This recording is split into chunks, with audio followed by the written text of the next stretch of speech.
जय श्री माता जी। आज मंगलवार का दिन है। हम मूलाधार चक्र का प्रयोग करेंगे। दोनों हाथ श्री माता जी के सामने। श्री माता जी, सारे विश्व का सभी सहो जी की तरफ से आपको श्री चरण में कोटि कोटि नमन। कुंडली उठा के बंधन लेंगे।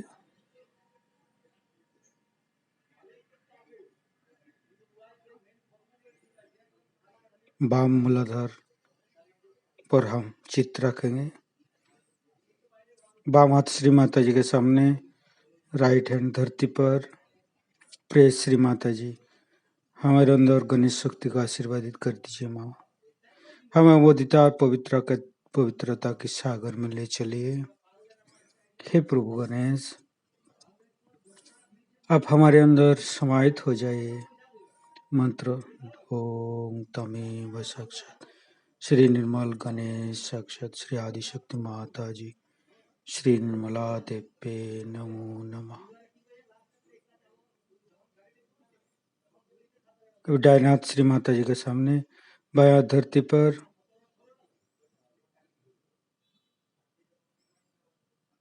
संपूर्ण चित्त मूलाधार पर प्रे करेंगे। श्री माता जी, कार्तिक जी की शक्ति हमारे अंदर भर दीजिए और हमारे अंदर समस्त राक्षस प्रवृत्ति को नष्ट कर दीजिए।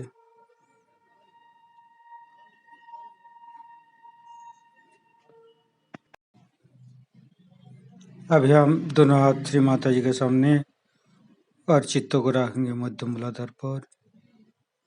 श्री माँ, हमें गणेश जी और गौरी माता जी के गुणों से भर दीजिए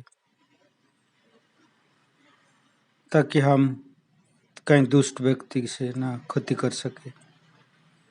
हमें कोई दुष्ट व्यक्ति या कोई दुष्ट राक्षस हमें सर्वनाश ना कर सके, ना कोई हमें दुख दे सके। श्री माता जी, कृपा करके हमें ऐसे गुणों से भर दीजिए ताकि हमें कोई क्षति ना कर सके। संपूर्ण चित्त मूलाधार चक्र पर श्री माता जी का अमृत वाणी ग्रहण करेंगे। जय श्री माता जी। आप सभी साधकों को मेरा प्रणाम। सत्य के और हमारी नजर नहीं है, इसकी क्या वजह है? क्यों हम सत्य को पसंद नहीं करते और उसको आत्मसात नहीं करते? उसकी नजर एक ही चीज से खत्म हो जाए तो बात की जाए, पर ये तो दुनिया ऐसी हो गई कि गलत सलत चीजों पे ही नजर जा रही। सो इस पर यही कहना है कि ये घोर कलयुग है, भयंकर कलयुग है। हमने जो लोग देखे वो बहुत निराले थे और आज जो लोग दिखाई दे रहे हैं वो बहुत ही विक्षिप्त, बहुत ही बिगड़े हुए लोग हैं और वो बड़े खुशी से बिगड़े हुए हैं। किसी ने उन पर जबरदस्ती नहीं की। तो अपने देश का जो कुछ हाल हो रहा है उसका कारण यही है कि मनुष्य का नीति से पतन हो गया। अब उसके लिए अपने देश में अनेक साधु संतों ने मेहनत की, बहुत कुछ कहा, समझाया, और खासकर भारतवर्षियों की विशेषता ये है कि जो कोई साधु संत बता देते हैं उसको वो बिल्कुल मान लेते हैं, उसको किसी तरह से प्रश्न नहीं करते। विदेश में ऐसा नहीं, विदेश में किसी ने भी कुछ कहा तो उस पर तर्क करने शुरू करते हैं। लेकिन हिंदुस्तान के लोगों की विशेषता है कि कोई अगर साधु संत उनको कोई बात बताए तो उसे वो निर्विवाद मान लेते हैं कि ये कह गए, ये हमें करना चाहिए। छोटी सी लेकर बड़ी बात तक हम लोग ऐसा करते हैं। ये भारतीय लोगों की विशेषता है और इसी विशेषता को लेकर के आज तक हम लोग ठीक से चल रहे थे। पर अब क्या हो गया है कि घोर कलयुग में मनुष्य सोचता है कि सत्य नाम की कोई चीज नहीं। असत्य ही सब कुछ है। जो आदमी असत्य में बैठा है वही पनपता है, उसी को सब तरफ से मदद आती है। इस तरह की गलत धारणाएं हमारे अंदर इसलिए उत्पन्न हुई कि ये कली का बड़ा जबरदस्त जोरदार हमारे पे आधिपत्य है, और इसको हम जानते नहीं है कि ये कली का आधिपत्य है जो हमें इस तरह से सर्वनाश की ओर ले जा रहा है। अपने देश में छोड़िए, और देशों में भी मैं देखती हूं कि इस कली महाराज का इतना वहां पर आधिपत्य है, इतना उसका राज्य है कि लोग बेवकूफ जैसे बिल्कुल बहके चले जा रहे हैं। और हिंदुस्तान के लोग वैसे भी सीधे सरल होते हैं, और कोई बात उनको बेवकूफी की करा दीजिए तो उनकी ये समझ नहीं आता कि ये चीज बेवकूफ करा बना रहे हैं। जैसे एक छोटी सी आजकल की बात, जब मैं आई तो देखा कि प्याज महंगा हो गया। अरे भाई, अगर प्याज महंगा हो गया तो क्यों महंगा हो गया? उसके लिए सरकार बदलने से क्या प्याज आ जाएगा? एक सोचने की बात, हम लोग कितने बेवकूफ हैं कि हमें कोई भी बेवकूफ बना सकता है, क्योंकि इस कली का असर हम पे सबसे ज्यादा है। और क्यों है? क्योंकि हमारे ही देश में नीति, धर्म और आध्यात्म का राज्य रहा। सारे दुनिया से, परदेश से इतने लोग आते हैं, आप तो जानते आते हैं, उसमें से 70% लोग सिर्फ खोजने आते हैं कि सत्य है। मुझे तो चाइना में आश्चर्य हुआ कि वो लोग कहने लगे कि आपकी जो संपदा है, जिसे कि आध्यात्म, स्पिरिचुअलिटी कहते हैं, वो तो हमें कहीं दिखाई नहीं दी, वो कहाँ गायब हो गई? कोई देश में कोई जाता नहीं, किसी और देश में कोई जाता है क्या इस संपदा को खोजने? वो सिर्फ आप ही के देश में क्यों आते? ये संपदा है कहाँ? ये आध्यात्म की संपदा क्यों खत्म? इसका किसी धर्म विशेष से संबंध नहीं, सब धर्मों में आध्यात्म की ही बात की। उसके बाद पंडित हुए, कोई मुल्ला हुई, और कोई हुए, उन्होंने इसका सत्यानाश किया, वो दूसरी बात है। पर आध्यात्म हरेक धर्म का गाभा, उसके अंदर की जो प्रतिष्ठा है वो है। और वो आध्यात्म इस देश में इतना ज्यादा था, इतना अधिक था कि मेरी समझ में नहीं आता कि लोग अभी तक इसकी ओर क्यों नहीं आते। आध्यात्म के नाम से लोग पैसे कमाने अमेरिका गए, आध्यात्म के नाम से सबको बेवकूफ बनाने के लिए हिंदुस्तान में बहुत है, लेकिन आध्यात्म को सच्चाई से पाने के लिए कितने लोग? अब यह सोचना चाहिए कि आध्यात्म की हमें क्या जरूरत है। सबसे पहले मुझे कहना है कि इसकी जो मूलतः जो कुछ भी मूल कहना चाहिए इसी देश में है। आध्यात्म सिर्फ इसी देश में असली तौर से पूरी तरह से पनपा, और देशों में भी है, जैसे कि इस्लाम में है, जैसे कि आप कहें तो ईसाई धर्म में है, सब धर्मों में है। पर जितना मूलतः अपने देश में आध्यात्म का ज्ञान लोगों को है, कहीं भी नहीं है। और हम लोग अछूते भिखारी हैं, हमको मालूम ही नहीं कि हम लोग कितने श्रीमंत हैं। हमारे आध्यात्म के दम पर हम क्या क्या कर सकते, वो सोचने की बात है। तो सबसे पहले ये जान लीजिए कि इस देश का उद्धार तो सिर्फ आध्यात्म से ही होगा, और उसके बाद सारे देशों का आध्यात्म होने के बारे में भविष्यवाणी है कि जब ये आध्यात्म में उतरेंगे तब ये किस तरह से पनपेंगे। अब जो भी आज तक हमने जाना है आध्यात्म के बारे में, वही है जो किसी ने बता दिया या बेवकूफ बना दिया। बेवकूफ बनाना पहला कार्य है, और उसी तरह से हम कर्मकांडी हो गए, उसी तरह से हम कुछ न कुछ करते रहते हैं। लेकिन आध्यात्म में जानना चाहिए कि ये अपने भारतवर्ष की संपदा है, इसलिए भारतवर्ष की जो संपदा है ये एक विशेष संस्कृति से आई है, और ये संस्कृति हजारों वर्षों से हमारे अंदर प्रणीत हैं हजारों वर्षों से। मैंने किसी देश में भी इतने संस्कृति नहीं देखी, इतने सुसंस्कृत लोग नहीं। हमारे यहाँ ऐसी छोटी छोटी बात में भी संस्कृति दिखाई देती है कि अब किसी को अंग्रेजी में कहेंगे आई हेट यू। मैंने ऐसी बात क्या हम लोग अपने किसी भी भाषा में कह सकते हैं क्या किसी को? क्योंकि किसी से नफरत करना एक महापाप है, तो हम थोड़ी कहेंगे कि हम पाप करते हैं। पाप पुण्य की भावना इस देश में बहुत गहन है और बनी हुई। हम लोग जागे नहीं, बेकार के लोग इस देश में फैले हुए हैं। और समाजवादी, अरे वो समाजवादी का हाल रशिया में क्या हुआ वहां जाके देखो। वो आके आपको सिखा रहे हैं नई नई बातें। उनकी जैसी दुर्दशा हुई वैसी दुर्दशा यहां और कराना चाहते हो क्या? इन समाजवादी लोगों ने कभी अपने आध्यात्म की ओर ध्यान दिया है क्या? उसको समझा है क्या? सिर्फ समाजवाद समाजवाद कहने से कोई आप समाज को सुधार नहीं सकते। समाज को सुधारने का एक ही तरीका है, इस भारतवर्ष की दशा ठीक करने का एक ही तरीका है, वो है हमारे आध्यात्म में आप खड़े हो जाइए।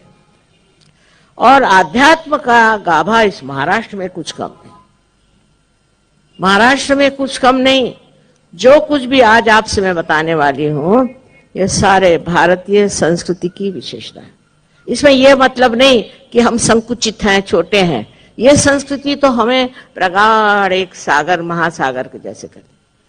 किसी ने कहा कि माँ आप भारतीय संस्कृति पे किताब लिखो। हे भगवान, मैंने कहा कोई आसान है, तो महासागर है। ऐसे ऐसे ग्रंथ, ऐसी ऐसी चीजें अपने देश में लिखी हुई हैं जिसके बारे में कोई भी कुछ नहीं जानता। अभी एक मेरे पास मेक्सिको एम्बेसडर आए थे मिलने, तो कहने हमारे मेक्सिको में बड़ी भूत बाधा होती है, इतने लोग पीड़ित हैं उससे, माँ उसका कोई इलाज बताओ।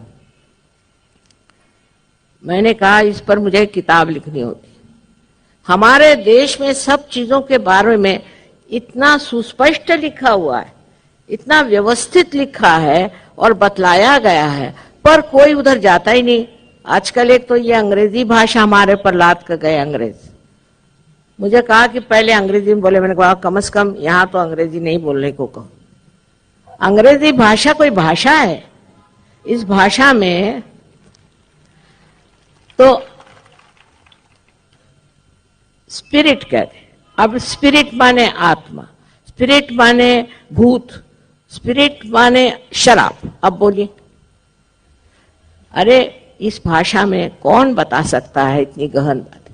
इसको तो बहुत गहन लोग चाहिए, और वो गहन लोग आप हिंदुस्तानी, आप लोग हैं। आपकी गहनता जगाओ, तब आप समझ जाओगे कि आप क्या है। आपको जानना चाहिए कि आप क्या हैं। जिस वक्त आप जानिएगा कि आप क्या हैं, तभी आप समझ पाइएगा कि आप बहुत महान हैं। और आपका देश भी बहुत महान है, जिन्होंने हजारों संतों को पैदा किया। मोहम्मद साहब ने खुद कहा कि 1,24,000 नबी हो गए। वो कहां थे? वो क्या सब अरबस्तान में हुए? उन्होंने जो बात कही वही बात इतने विस्तार पूर्वक, इतने समझा करके अपने आध्यात्म में कही थी। वो ये है कि हमारे अंदर स्थित जो शक्ति है कुंडलिनी की, उसका जागरण करना। उसके जागरण से आत्म साक्षात्कार होता है। और जब ये आत्म साक्षात्कार होता है तो आत्मा का जो प्रकाश है वो अपने जीवन में हर एक क्षण क्षण में अपना पूरी तरह से मार्गदर्शन करता है। माने ये कि हम समझते हैं अभी कि झूठ बोलो तो कोई हर्ज नहीं, किसी को लूटो तो कोई हर्ज नहीं, किसी का पैसा खा लो तो कोई हर्ज नहीं। ठीक है, कब तक? जब तक आप उस चारों तरफ फैली हुई परमात्मा की परम कृपा से संबंधित नहीं हुए। जब आप उस शक्ति से संबंधित हो जाते हैं, तब आपको पता नहीं कहां से कहां पहुंच सकते। कितनी बातें हो सकती जिसके बारे में यहां बहुत से लोग बैठे हैं, गवाही देंगे। लेकिन ये होते हुए भी हम लोगों की उधर नजर ही नहीं, उधर हमारा ध्यान ही नहीं। अरे इस भारतवर्ष में जन्म लेने के लिए महापुण्यों से आप जन्म लेते, ऐसे ही नहीं आप भारतीय बने। मैं परदेश में जाती हूं तो पहली बात यह कि लोग सोचते हैं कि ये भारतीय है, और यहां से महाचोर जो गए वहां पर वो भी इसी बूते पर कमा रहे हैं कि हम भारतीय हैं। सो अपनी भारतीयता को अंदर जगाना चाहिए और समझना चाहिए कि हमारे देश में कितनी सुंदर व्यवस्था है। हम कोई एक विशेष धर्म की बात नहीं करते, एक विशेष ग्रुप की बात नहीं है, संघ की बात, पर यह बात है हमारे अंदर बसे हुए उस कुंडलिनी की बात जिसके जागरण से आपको आत्म साक्षात्कार होता है। और ये आत्म साक्षात्कार होने के बाद जो आपके आत्मा का प्रकाश है वो आपको पूरी तरह से संभालता। आपको किसी का भला बुरा सोचने की जरूरत ही नहीं। आपको अगर कोई परेशान करे तो उसको परेशान करने वाले बैठे हुए हैं, आपसे उनसे कोई मतलब नहीं, वो अपना संभालेंगे। अब मैं कहूं कि इसको संभालने वाले शिव जी हैं तो फौरन मुसलमान डंडा लेके मुझे मारने को आएंगे, ईसाई कहेंगे आप कैसे कहते हैं। और अगर मैं ये कहूं कि मक्का में मक्केश्वर शिव हैं तो और भी बिगड़ेंगे मेरे ऊपर। और सही बात यह है कि मक्का में मक्केश्वर शिव हैं। इनसे पूछे कि आप पत्थर क्यों पूछते हो, क्यों पत्थर के पीछे चारों तरफ घूमते हो, इनसे पूछना चाहिए। तो इनको उसका जवाब नहीं, इसलिए कि साक्षात शिव का स्थान। और शिव जी और मोहम्मद साहब कोई दो तीसरे नहीं थे। मोहम्मद साहब भी आदि गुरुओं के एक अवतरण थे। यह हम कह सकते हैं कि वो उसके अवतरण थे, आप चाहे माने या न माने। उसका जो पूरी तरह से अगर जानना हो तो जब आपको आत्म साक्षात्कार होता है तो आप देखिए आपके उंगलियों में आपको पता होता है कि किसके कौन से चक्र पकड़े। उंगलियों में, कोई मशीन नहीं चाहिए, कुछ नहीं। और मोहम्मद साहब ने कहा है कि जब क़यामा आएगा, माने जब आपके ऊपर आशीर्वाद आएगा और आपका परिवर्तन होगा, जब क़यामा आएगा तब आपके हाथ बोलेंगे और आपके खिलाफ शहादत देंगे। लेकिन अगर मुसलमान दूसरे रास्ते चले गए और हिंदू अगर तीसरे रास्ते चले गए और बाकी ईसाई चौथे रास्ते चले गए, उसको ये लोग क्या करें। इन्होंने तो अध्यात्म की बात की थी और इसी क़यामा की बात की थी, इसी परिवर्तन की बात की थी। और हिंदू धर्म में तो हरेक ने कहा था कि ऐसा समय आने वाला, पर हम लोग पता नहीं क्यों भूले भटके कहाँ जा रहे हैं और इसको सोचते नहीं और बेकार में झगड़े कर रहे हैं। इस झगड़े की कोई जरूरत नहीं है। पहले चीज समझ लो कि तुम्हारा धर्म क्या। शिवाजी महाराज ने कहा था कि स्वधर्म को बचाओ। यह स्व का धर्म माने आत्मा का धर्म है। साफ उन्होंने कहा था स्वधर्म को जानना है, क्योंकि वो स्वयं साक्षात्कारी थे। उनके जीवन के एक एक लक्षण देखिए, आप हैरान होंगे वो किस कदर महान व्यक्ति थे। इसी तरह से हमारे यहाँ रामदास स्वामी उनके गुरु थे। उनसे किसी ने कहा, 16वीं शताब्दी में कुंडलिनी पर बहुत बातचीत हुई कि भाई ये कुंडलिनी का जागरण कितने देर में होता है। तो उनका तत्क्षण, लेकिन लेने वाला चाहिए और देने वाला चाहिए। अब अगर कहिए कि जो यहाँ खोमचे लेकर घूम रहे हैं उनको मैं आत्म साक्षात्कार दूंगी, तो क्या दे सकती हूँ? उसकी गहराई होनी चाहिए। वो गहराई पता नहीं कहाँ खो गई हम लोगों के अंदर। और जब वो गहराई होती है तो आत्मदर्शन होना कोई कठिन नहीं। ऐसा ये कलयुग का विशेष महत्व है। जिस वक्त में एक बार ऐसी कहानी है कि कली दमयंती के पति जो थे वो नल उनको मिले, तो उन्होंने कहा मैं तेरा सर्वनाश करूंगा क्योंकि तुमने मेरी बीवी से मेरा बिछोह किया था। तो कली ने कहा कि देखो भाई, मेरा तुम नाश जरूर करो, पहला मेरा महात्म्य समझो। कल तुम्हारा क्या महात्म्य है? इस वक्त सब लोग जब तुम राज्य करोगे तो सब भ्रांति में बैठे रहेंगे, उनको सबको भ्रांति रहेगी, तुम क्या कर सकते। तो उन्होंने कहा कि देखो मेरा ऐसा राज्य जरूर होगा, भ्रांति होगी, पर उसी वक्त गिरी कंदरों में घूमने वाले ये साधु सन्यासी और घर में रहने वाले बहुत से ऐसे लोग जो कि परमात्मा की खोज में हैं, जो सत्य की खोज में है, उनको सत्य प्राप्त होगा, उनको आत्म साक्षात्कार मिलेगा। और ये कलयुग में ही होने वाला है, क्योंकि भ्रांति से घबरा के वो जरूर सत्य को खोजे। ऐसी जब उन्होंने बात समझा दी, उस समझ से नल भी शांत हो गए। उनका अच्छा बाबा एक बार कलयुग आने दो, अब ये आया है कलयुग, और इस कलयुग के प्रताप क्या कहने, हमने बचपन में इतने कभी सुने ही नहीं थे जैसे जैसे लोग आजकल आ रहे हैं। और इसी में फिर आप जान सकते हैं कि हमारे देश को बचाना, इस देश की महानता को उभारना, ये हमारा कर्तव्य है। कोई बाहर से आके नहीं करेंगे, हमको करना है। और हम कैसे कर सकते हैं? बड़ा सहज सरल तरीका है कि आपकी कुंडलिनी का जागरण घर हो जाए। इसी महाराष्ट्र में 16वीं शताब्दी में अनेक साधु संतों ने कुंडलिनी पे बात करी थी, इतना जरूर कहूंगी। और आपके ज्ञानदेव ने तो 12वीं शताब्दी में कहा था, पर आदि शंकराचार्य ने तो 6ठी शताब्दी में कहा, और 14,000 वर्ष पूर्व मार्कंडेय ने कहा। ये जो सब कह गए सब बेकार गए क्या आजकल की जो हम लोगों की प्रवृत्ति हो गई है, उस प्रवृत्ति में मनुष्य के दिमाग में बात बैठनी चाहिए कि कुछ ना कुछ हमारा गलत रास्ता हो गया है। उस गलत तरीके की वजह से आज हम ऐसे ठोकरे खा रहे हैं। अब गरीबी है तो रो रहे हैं। अरे लेकिन गरीबी क्यों है? क्योंकि अपने यहाँ लोगों में हवस पैसा खाते हैं। जहां जाओ, मैं पूना में गए, लेकर माँ वो तो पैसा खाता है, कोई बात करो पैसा खाता। मैंने कहा भाई क्या खाना वाना खाता नहीं, कि पैसे ही खाते रहता? जिसको देखो वो पैसा खाता है, और पैसा खाकर अंत में जेल में जाए, चाहे उसका सत्यानाश हो, उसके बच्चे ही उसको मार डाले, इसकी उसको परवाह नहीं, बस पैसा पैसा पैसा। पर ये लक्ष्मी तत्व नहीं है।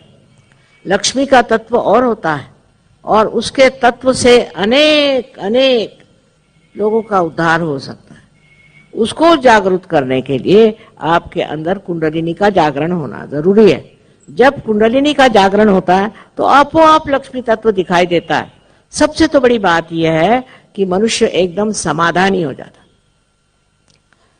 उसमें क्या है, कोई चीज 2 हो चाहे 4 हो, फर्क क्या होना। समाधानी होने का मतलब मेरा कभी नहीं कि आप सन्यासी हो के जंगल में जाओ, कुछ नहीं, घर में ही रह के। उल्टे अगर कोई सन्यासी आता है तो लोग कहते हैं कि जाकर आप कपड़े बदल करके आओ, तो वो कहते हैं हमारे पास तो यही छोड़े हमारे गुरुजी ने, और तो कुछ कपड़ा ही नहीं, तो हम और क्या बदल के आएंगे। आपको कोई ऐसा बाहर का ढोंग करने की जरूरत नहीं कि हम सन्यासी हैं, हम साधु बाबा हैं, कोई जरूरत नहीं। और पागल जैसे गाने और बजाने की भी जरूरत नहीं है। जैसे आप जानते हैं लोग रास्ते में गाते बजाते चलते, वैसी कोई जरूरत नहीं। आपके पूरी तरह चेतना में ही इसको प्राप्त करना, पूरी तरह। जब आप पूरी चेतना में हैं, आपके कॉन्शियस माइंड में ही आप इसे प्राप्त करें, और इस अनुभव से आप प्लावित हो। यह अनुभव सिद्ध है, कोई सिर्फ बातचीत नहीं, ऐसा कुछ नहीं है। ये इसका अनुभव आपको प्राप्त होना चाहिए। हाँ, अनुभव के बाद आपको इसमें बढ़ना चाहिए। अनुभव तो हजारों को हो जाता है, पर इसमें बहुत कम है जो उतरते हैं। मुझे आश्चर्य की बात है, इस महाराष्ट्र की भूमि जो कि इतनी पावन भूमि है, जगह जगह जहाँ देवी के मंदिर, जहाँ जहाँ जाइए वहाँ वहाँ पूजा पाठ, मुसलमानों के पीरों के कितनी जगह यहाँ बनी हुई, लेकिन यहाँ के लोगों में अभी तक ये धारणा नहीं आई है कि इस पावन भूमि में हम जन्म क्यों लिया, क्या हमारी विशेषता है, क्यों हम इस पवित्र भूमि में आए और यहाँ हमें क्या करना। मुझे तो वाकई में बहुत आश्चर्य होता है, क्योंकि सबसे ज्यादा काम मैंने महाराष्ट्र में किया। महाराष्ट्र में मैं घूमी फिरी, इधर जाओ उधर जाओ, पता नहीं सालों तक जंगलों में रहे, फिर कहीं जा करके तो किसी छोटे से गांव में रहे, हर तरह का काम किया। लेकिन दुख की बात यह है कि लोगों को वही कर्मकांड, उसी कर्मकांड में 4 बजे उठेंगे, नहा धो करके जोर जोर से श्लोक बोलेंगे, कुछ न कुछ कर्मकांड चाहिए, और उनकी समझ में नहीं आता कि कुंडलिनी का जागरण कोई कर्मकांड नहीं। वो लोग कहते हैं कि हम आपको इतना पैसा देंगे, हमारी आप कुंडलिनी जागृत करो, ये अंधश्रद्धा वाले। मैंने कहा भैया वो कुंडलिनी को क्या मालूम है रुपया पैसा, और तुम अगर ऐसा उसका अपमान करोगे तो वो कभी उठेगी नहीं। अकल के मारे हुए लोग हैं, दूसरी कोई बात नहीं, वो समझते नहीं कुंडलिनी चीज क्या। कुंडलिनी का मतलब है कि आपके अंदर जो सुप्तावस्था में एक शक्ति है, उसका जागरण हो करके वो 6 चक्रों को छेदती हुई, और ये ब्रह्मरंध्र इसको भी छेदती हुई, और इस चारों तरफ फैली हुई ब्रह्म शक्ति से एकाकारिता प्राप्त करे, और आपके अंदर से ये ब्रह्म शक्ति दौड़ने लगती कि आम आ गया। इतनी सहज चीज है, सहज, सह माने आपके साथ पैदा हुआ, यह आपका जन्म सिद्ध अधिकार है कि आप इसे प्राप्त करें। लेकिन आप अछूते हैं, आपके पास टाइम नहीं, आपके पास कोई ये नहीं, वजह नहीं है। हम तो बड़े सुखी हैं। फिर जब कोई बीमारी आएगी तो आएंगे दौड़े हुए, जब कोई तकलीफ आएगी तो आएंगे दौड़े हुए। पर जब आप स्वस्थ है, तो माने जो स्व में स्थित है वही स्वस्थ हो सकता। स्व माने आत्मा, इसमें जो स्थित है वही हो सकता। सबसे तो बात यह है कि कितने ही बार मैंने आप लोगों को समझाया कि सहयोग में उतरना चाहिए, सहयोग में उतरना चाहिए, आपको प्राप्त करना चाहिए, आपकी विशेषता है, महाराष्ट्र की विशेषता है। महाराष्ट्र बने बैठे हैं, किस चीज से आप महाराष्ट्र के हैं ये भी सोच लीजिए, क्यों आपको महाराष्ट्र कहा जाता। आज इतने शहरों में मैं घूमती हूँ और इतने देशों में मैं घूमती हूँ, आपके बारे में लोग न जाने कितनी कितनी कविताएं बनाते रहे, पर यहाँ आकर के फिर अधोमुख होकर बैठ जाते हैं कि बाबा रे बाबा, यही क्या माँ हमें बता रही थी, यही वो महाराष्ट्रियन है क्या। माने इतनी संपदा होते हुए भी, जैसे कोई छोटे से तालाब में अनेक कमल निकल आए, इस तरह से इतने बड़े बड़े लोग यहाँ हो गए, पर यहाँ की पब्लिक जो है अभी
आज मोरी लाज रखली जो, आज मोरी लाज रखली जो, आज मोरी लाज रखली जो, आज मोरी लाज रखली जो, मोरी विपदा दूर करो, मोरी विपदा,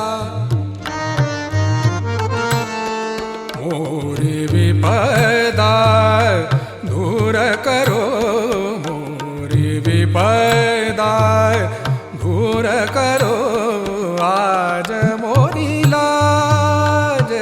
रखली जो।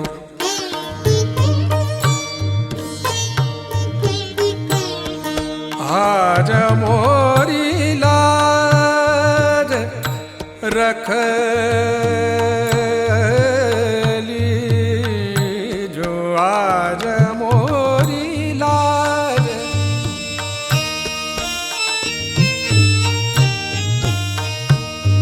मोरी लाज,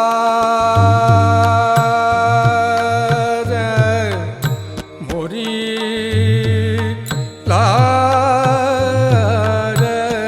आज मोरी लाज रखली जो। मोरी लाज, मोरी लाज, मोरी लाज रखली जो, आज आज मोरी लाज रखली जो, आज मोरी लाज।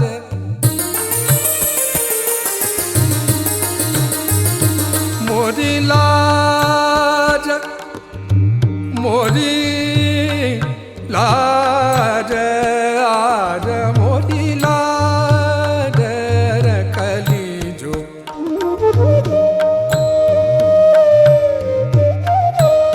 मोरी लाज रखली जो, मोरी लाज, आज मोरी लाज रखली जो, आज मोरी लाज रखली जो।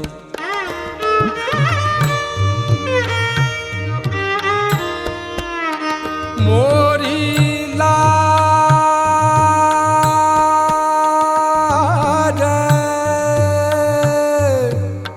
मोरी लाज रखली जो, आज मोरी लाज रखली जो। मोरी लाज,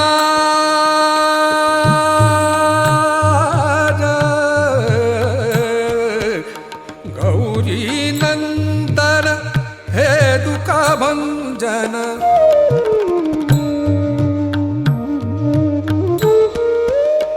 गौरी नंदन,